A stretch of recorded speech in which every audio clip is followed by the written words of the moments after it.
The report from the 2020 Maricopa County election canvass conducted by Liz Harris of the Voter Integrity Project and sponsored by Arizona Senate Republicans has drawn so-called fact checkers like a picnic draws ants. So let's take a look at what they have to say. Now keep in mind that this 2-month effort was not part of the official audit currently going on out in Maricopa County, Arizona.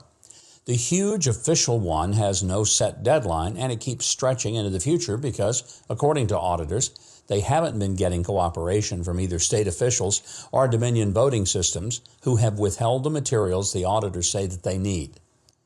I'm shocked. Right. Well, let's just say we've got to cool our heels, as the official report's going to take as long as it, in fact, takes. In the meantime, the Voter Integrity Project did their own canvass of just mail-in votes. Something else we know is true. The sudden and widespread implementation of mail-in balloting in itself doesn't prove cheating, but sure does make it easier. And the easier it is to cheat and the more difficult it is to detect, the more likely there is to be cheating. The key question is, just how much cheating? One thing I credit these canvassers with is their transparency. It's possible to go back and see their methodology. It was made clear that unlike the enormous official audit, this was another one of those attempts to extrapolate from a limited sample. For example, from the 330 registered voters, 34% of their total sample, who claimed that they had voted but those votes couldn't be accounted for, they came up with an estimate, countywide, of 173,104 votes that were cast but not counted. Opinion writer Lori Roberts at the Arizona Republic predictably made fun of the canvass for its process of statistical sampling and the, quote, conspiracy crowd, end quote, that was abuzz with excitement about it. Now, never mind that at least going from what 34% of voters told them, those people didn't have their mail-in votes counted. You'd think that's something to look into, we would think, not dismiss, as Roberts' words were laughably ridiculous. Like a poll, this type of study has a margin of error. Sometimes it's a pretty big one, but it's invaluable in examining a process and helping identify potential problems. The all-encompassing audit currently underway should eventually maybe either confirm these findings or show them to be wrong. I mean, that's why we wait. As for ghost voting, those are mail-in ballots cast by people that residents said they didn't know or had moved away. The same extrapolating was done in those. Canvassers looking at a sample of voters ended up talking with 164 people who told them that this had happened. They extrapolated from that number to get their rough estimate of 96,389 ghost votes countywide. The canvassers did run into trouble identifying a couple of properties as vacant lots. One of these appears to be a mistake. There's actually a house with a pool at that address. The other was unfortunately used in a cover photo for the report, inviting ridicule. There's data from 2019 showing that it was a mobile home park, and from 2021 showing it to be a vacant lot under construction. So was anyone at that address actually registered to vote at the time of the 2020 election? We're not sure. I mean, it's possible.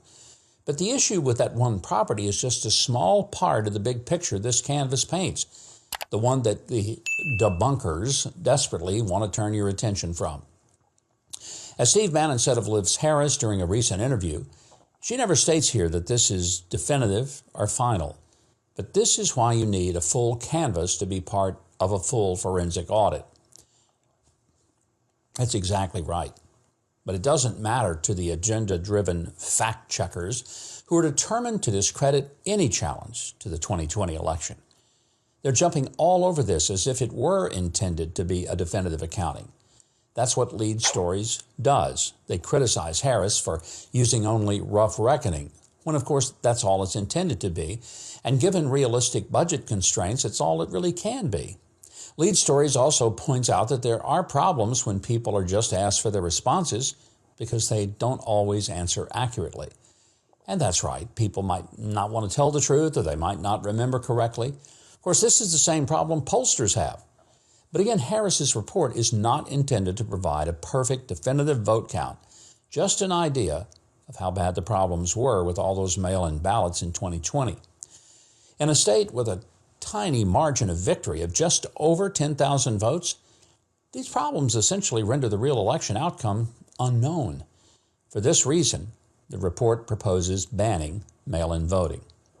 Harris did tweet that those who knew the election was stolen and had been ridiculed as conspiracy theorists should feel vindicated, and it would have been better for her to maybe hold off on that until the official audit is done.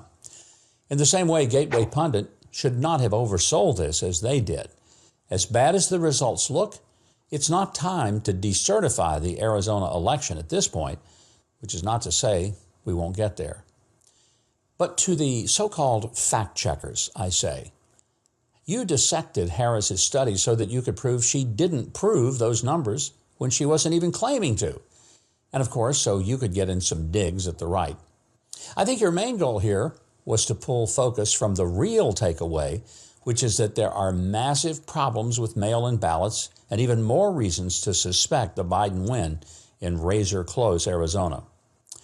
Well, I hope you'll consider subscribing to the channel and clicking on the notification bell. And if you enjoyed the video and leave a like and a comment as well, we'll be especially proud for you. Now be sure to tune in to the live stream on Friday at 1 p.m. Central and come armed with all your hardest questions. Be sure to subscribe to my newsletter at MikeHuckabee.com. That way you'll get my takes on the news of the day. It'll be beamed straight to your inbox right on your email twice a day. And it costs you nothing. That's right, zero. That's it for this edition of The Breakdown. I'm Mike Huckabee.